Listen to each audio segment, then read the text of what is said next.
Hey everyone, welcome back to another video. Today I have my 100-mile review of the Adidas EVO SL. I've actually just taken it up to 200k after my 30k long run today. So I'm going to let you know my thoughts on how it's performing, how I've been using it, how I'm going to use it moving forward, and yeah, how it's holding up after that amount of distance ran in it.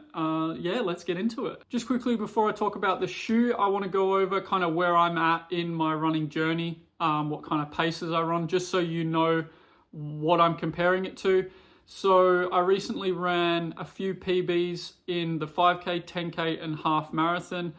My 5k PB is 17:52. My 10k PB is 37 minutes and 36 seconds.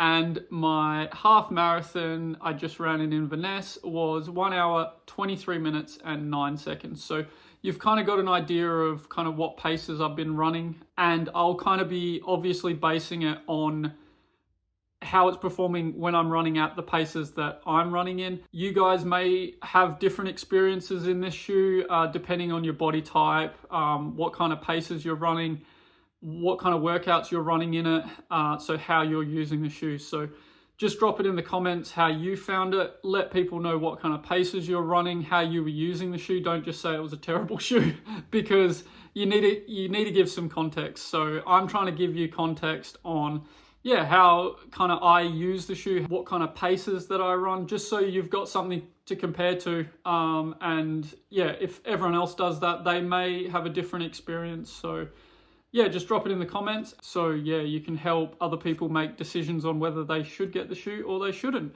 But yeah, with all that being said, let's get into it. So I'll start off with kind of how the shoe's holding up and like how it's felt after like the break-in period.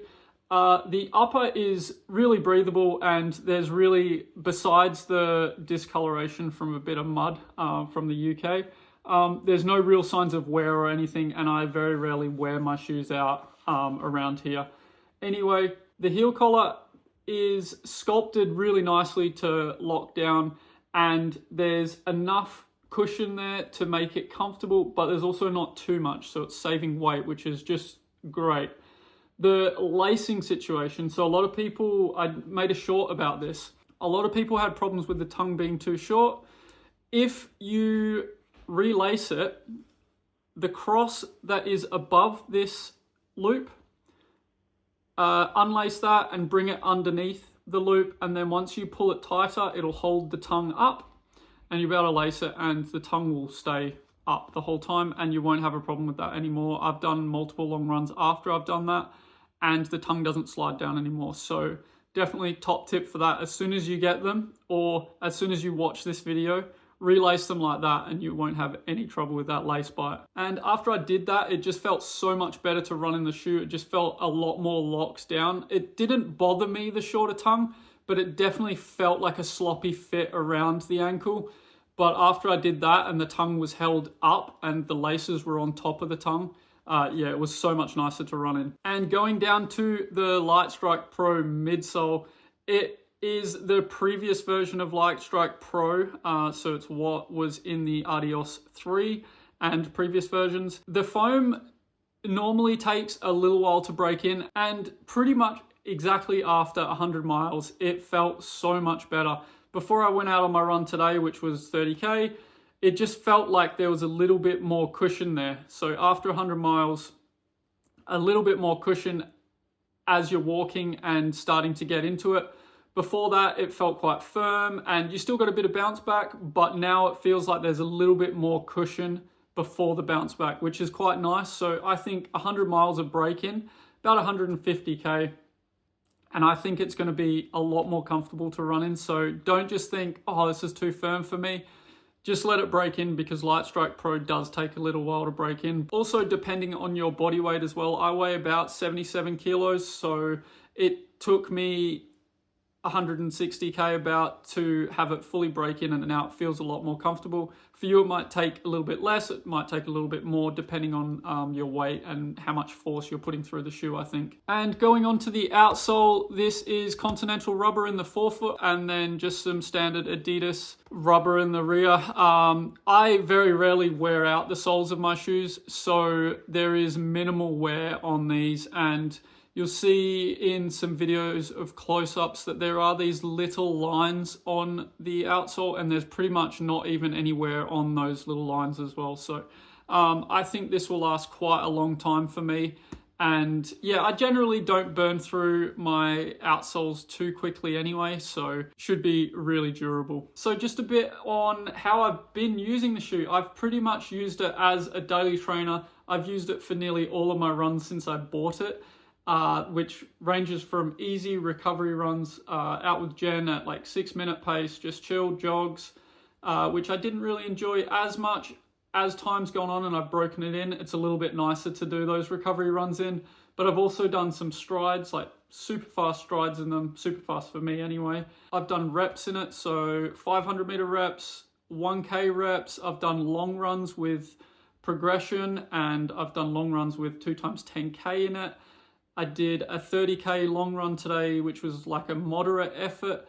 And yeah, it just performs so well at all the paces. One thing I've really noticed with this shoe is it has really increased my cadence a lot.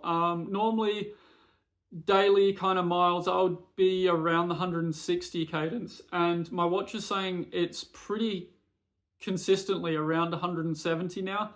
Normally I'm a little bit lower cadence runner, so I think this is increasing my turnover. I don't know if it's got to do with the responsiveness of the Lightstrike Pro, the shape of the rocker. I don't know if it's got to do with that, or just that it's lightweight, or a combination of it all. But it really does increase my cadence. I don't know if that's making me more efficient, but I definitely do feel quite efficient in this shoe. And even though it doesn't have a carbon plate, I don't feel like I'm really losing out on that much.